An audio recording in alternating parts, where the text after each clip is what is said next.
Welcome back to my channel guys. आज हम बात करने वाले एक हॉलीवुड हॉरर मिस्ट्री थ्रिलर के बारे में जिसका नाम है द चाइल्ड रिमेन्स। ये फिल्म 2017 में रिलीज हुई थी। Written and directed by Michael मेल्स्की। IMDb पर इसका रेटिंग है 4.5 आउट ऑफ 10 और 69% गूगल यूजर ने इसे लाइक किया है। दोस्तों, इस फिल्म का मेन प्लॉट एक ट्रू स्टोरी पर बेस्ड है जिसके बारे में हम वीडियो के एंड में बात करेंगे। फिलहाल वीडियो को स्टार्ट करते हैं। ये कहानी शुरू होती है एक अंधेरे रात से। साल है 1973। हम एक प्राइवेट सैंक्चुअरी में एक प्रेग्नेंट लेडी रेचल को देखते हैं जिसकी डिलीवरी हो रही है। दर्द में वो बेहोश हो जाती है और जब उसका सेंस लौटता है तब उसे पता चलता है कि उसका बच्चा मर चुका है।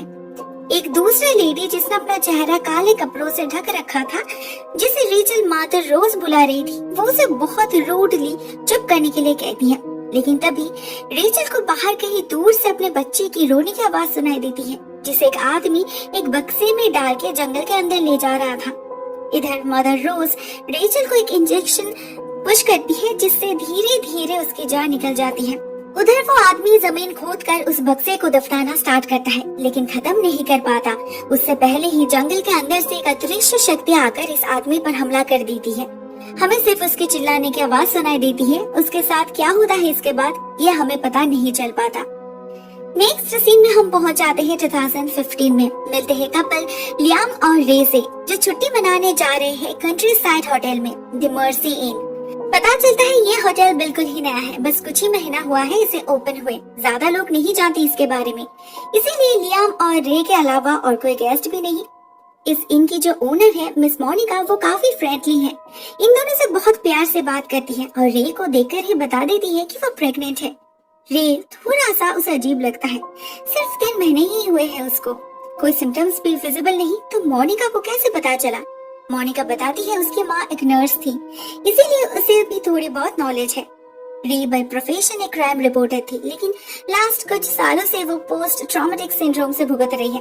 उसे डरावने विजन्स आते हैं, इल्यूशंस होता है, इसीलिए उसे अपना करियर तक चेंज करना पड़ा। अभी वो एक टीचर है, मगर उसकी जासूसी करने की आदत अभी तक गई नहीं और उसकी स्ट्रेस भी कम नहीं हुई। नेक्स्ट संडे उसका बर्थडे है, 42nd बर्थडे, इसीलिए लियाम उसे लेकर यहाँ पर आया है जिससे कुछ दिनों से आराम मिल सके। लेकिन रे को यहाँ पर भी कुछ चीजों को लेकर शक होने लगा था। रजिस्टर का पन्ना फटा होना, मिस मोनिका के एक्स्ट्रा केयरिंग नेचर और साथ में यहाँ पर एंट्री लेते ही उसे विजन्स आना शुरू हो चुकी थी। डरावने विजन्स, खून की, क्राइम स्पॉट की और साथ में एक मरे हुए औरत की भी। रे को तो एक बार ऐसा भी लगता है कि बिस्तर के नीचे से कोई उसके पैर को खींच रहा है। इस सब से वो बहुत ही ज्यादा अपसेट हो जाती है और अपना मूड ठीक करने के लिए वॉक पर निकल जाती है। जंगल के रास्ते चलते चलते उसे एक ओल्ड मैन दिखता है जो उसे बहुत ही अजीब तरह से घूर रहा था। ये असल में इसी होटल का केयरटेकर था। आगे जाने पर रे को रास्ता बंद मिलता है क्योंकि इससे आगे जंगल सिंक होल से भरा पड़ा है। शाम भी होने लगी थी तो रे होटल वापस जाने लगती है। ठीक तभी उसे अपने पीछे एक औरत दिखती है जिसके गाउन पर खून लगा हुआ था।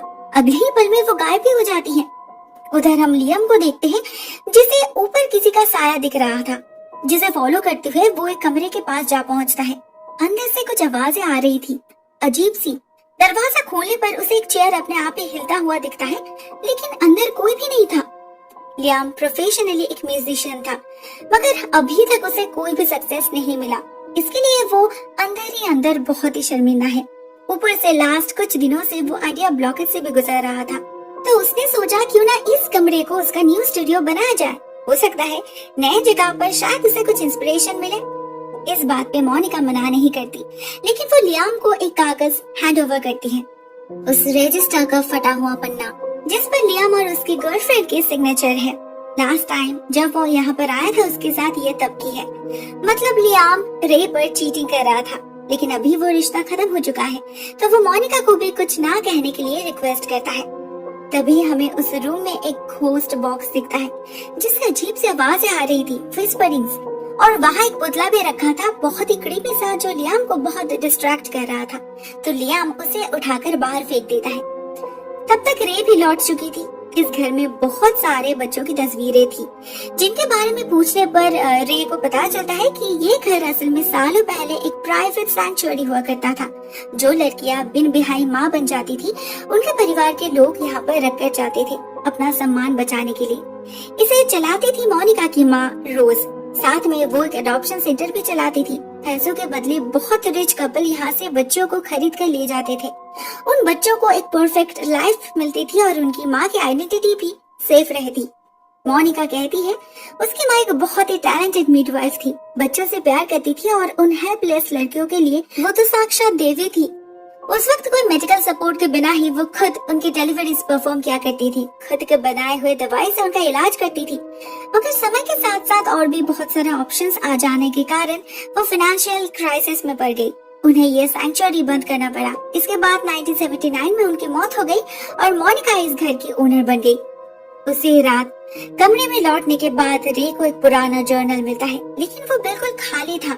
और उसके बाद जब वो नींद में थी तो उसे अजीब से विजन्स आने लगते हैं। उसकी नींद टूट जाती है। वो जब वॉशरूम जाती है फ्रेश होने तो उसे एक बहुत ही गंदा स्मेल आता है। उसका पीछे वाला दरवाजा अपने आप खुल जाता है।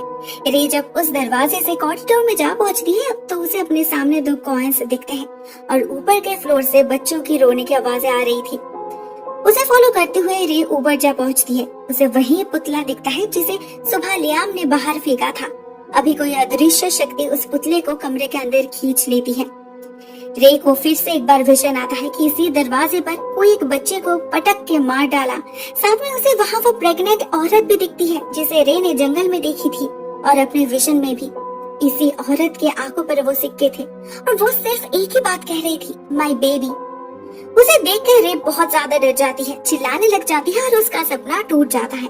हाँ, ये उसका सपना ही था, एक बहुत ही डरावना सपना। रे पूरा समय बिस्तर पर ही थी, मगर अगर ये सपना था तो रे के हाथ में ये 2 कॉइन्स कहाँ से आए? उसे लगने लगता है कि ये घर हॉन्टेड है। वो ऑनलाइन सर्च करती है और वो लियाम को लेकर जाती है लाइब्रेरी।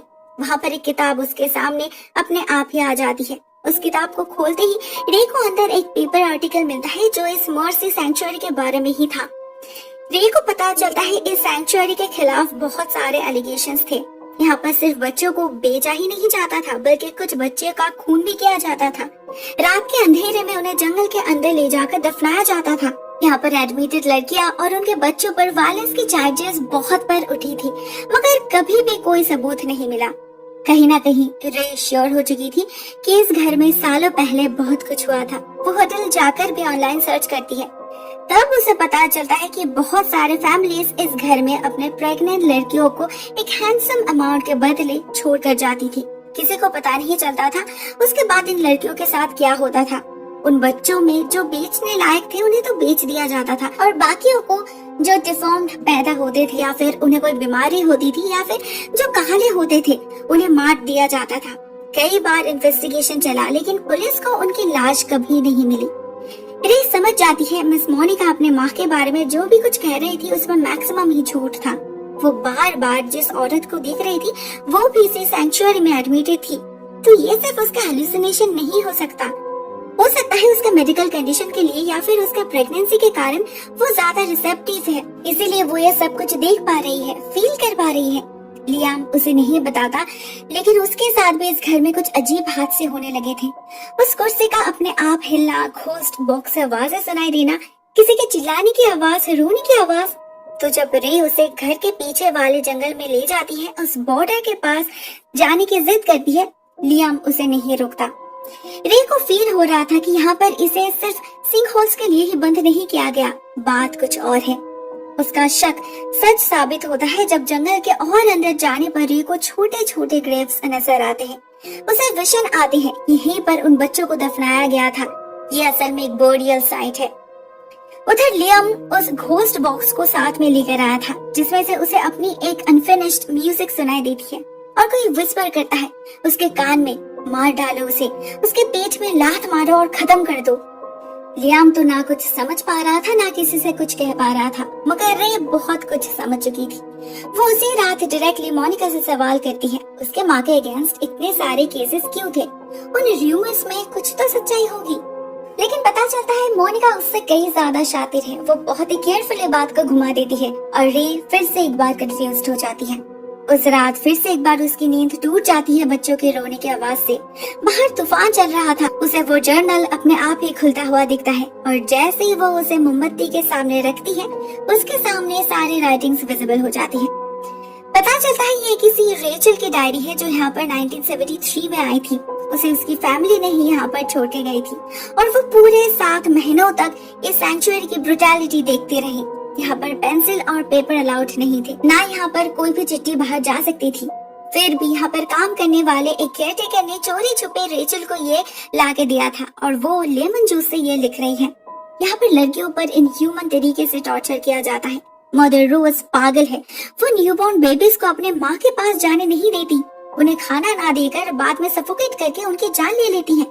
हर रात कोई ना कोई गायब होता है और ये पागल औरत जिस तरह से डिलीवरी प्रोसेस करती है, उस प्रोसेस से ही आधे से भी ज्यादा लड़कियां गुजर जाती हैं। रेचल को शक है मदर उनके खाने में कुछ ड्रग्स मिलाती है जिससे ये लड़कियां उनके वश में रहे। उसे डर है उसका जीवन भी यहाँ पर सेफ नहीं, अगर उसे कुछ हुआ तो यही उसकी फाइनल टेस्टामेंट है। सब कुछ पढ़कर रे का दिमाग घूम जाता है, मतलब उसे जो लग रहा था वही सच है। वो भागता है लियाम को बताने, मगर लियाम बहुत ही अजीब बिहेव करने लगा था। उसे कंटिन्यूअसली उस घोस्ट बॉक्स से विस्परिंग सुनाई दे रही थी जो उसे पागल बना रही थी। वो अचानक से ही रे पर चिल्लाने लग जाता है, कहता है रे को उसके म्यूजिक में कोई इंटरेस्ट नहीं, उसके लिए उसका करियर खराब हो रहा है, वो उसे काम करने नहीं देती, उसे घर में रखती है, ये बच्चा उसे नहीं चाहिए, ब्ला ब्ला एंड ब्ला। रे समझ चुकी थी ये लियाम नहीं बोल रहा, ये घर उससे बुलवा रहा है। मोनिका जो उसे हर रोज सुबह शाम इतने प्यार से ड्रिंक्स पिलाती है, उसमें जरूर कुछ मिलाती है, वो जैसे उसकी माँ उन लड़कियों को खिलाती थी। ये शायद लियाम भी समझ चुका था। तो जब रे उसे मोनिका को बिजी रखने के लिए कहकर खुद पुलिस से मिलने जाती है तो वो उसे नहीं रोकता। पता नहीं इसमें मोनिका का क्या लाभ था, मगर वो लियाम को रे के खिलाफ भड़का रही थी। उधर रे जाके एक ऑफिसर को सब कुछ बताती है, मगर उसे पता चलता है शक तो उन्हें भी था, लेकिन ये केस बहुत पुराना हो चुका है। वो तब तक कुछ नहीं कर सकते जब तक उन्हें एटलीस्ट एक लिविंग विटनेस न मिल जाए। रे उसी वक्त भागती है उस केयरटेकर के पास। उसका इंस्टिंक्ट कह रहा था उसने अपने विजन्स में जिस आदमी को इन बच्चों को दफनाते हुए देखा था वो यही है। रे को ज्यादा फोर्स करना नहीं पड़ता, ये आदमी तो जैसे अपने पाप के बोझ में ऑलरेडी टूट चुका था। वो सब कुछ एडमिट कर लेता है और रिवील करता है इस फिल्म का क्लाइमैक्स। हमें पता चलता है इस फिल्म के स्टार्टिंग में हमने जिस सीन को देखा था वो इसी सैंक्चुअरी का सीन था। वो लड़की रेचल थी जिसका वो जर्नल है और वो मदर रोज मोनिका की माँ थी। उसके ही ऑर्डर पे उस रात ये आदमी रेचल के बच्चों को दफनाने ले गया था, मगर दफना नहीं पाया। उसकी गिल्टी फीलिंग्स और इस जंगल में भटकने वाले बाकी बच्चों की स्पिरिट्स इस बच्चे को मारने नहीं दिया। उसने चोरी छुपे इस बच्चे को ले जाकर एक रिच फैमिली में दे दिया और उसका नाम रखा रे। हाँ, ये रे ही वही रे है। उसके हाथ पे एक बर्थ मार्क है जिससे पहले दिन ही वो रे को पहचान लिया था, मतलब रेचल उसकी माँ है। इसीलिए रेचल की आत्मा बार बार रे को विजिट कर रही है, उसे सच्चाई बताने के लिए, उसे वार्न करने के लिए। इस घर के साथ उसका इनबॉर्न कनेक्शन है, तभी तो वो इतना सब कुछ फील कर पा रही थी। ये आदमी रे को बेसमेंट में जाने के लिए कहता है, जहाँ चेक करने पर रे को बहुत पुराने मेडिकल गियर्स मिलते हैं जिसे डिलीवरी के वक्त यूज किया जाता था। साथ में डब्बे में भर भर के न्यूबॉर्न बेबीज की फ्लैश और ब्लड भी रखा गया था। जब नीचे रे ये सब देख रही थी तभी ऊपर मोनिका लियाम को शराब के नशे में डुबो रही थी। उसे उकसा रही थी कि रे उसके लिए लिमिटेशन है, आर्टिस्ट को तो फ्री होना चाहिए। यहाँ पर रिवील होता है कि उसके दिमाग में ये जो बातें हैं वो मोनिका ही भर रही थी। लेकिन एक पॉइंट पर लियाम अपना आपा खो देता है और मोनिका को एविल बुलाने लगता है। तब मोनिका बताती है इस घर में अगर कोई शैतान है तो वो मदर रोज का बेटा है। मदर रोज एक ट्रू क्रिश्चियन थी, मगर वो एक रात एक अनजान व्यक्ति के झांसे में फंस गई जिसके परिणाम से उसे एक बच्चा हुआ, लेकिन वो बच्चा डिफॉर्म्ड था।